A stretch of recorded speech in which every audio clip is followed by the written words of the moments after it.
sulla meni matikan koe? No, siinähän se uusintaan meni. No joo. No mut se matikaapa onkin vähän outo. No joo. Mä mietin, että oot sä nähnyt sitä uusinta leffaa, mikä pyörii nyt Biorexissä, että voitais mennä vaan kattoo sitä jotain. Mikä? Se Evil Dead. Mä oon nähnyt se jo. Ai jaa. No mutta on siellä varmaan muita, että mennäänkö vaikka? No, mä oon kuullut, että se uusi Oblivion ihan hyvä. No, käy kattoo.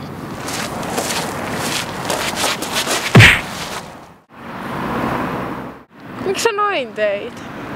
Ystävyyden raja.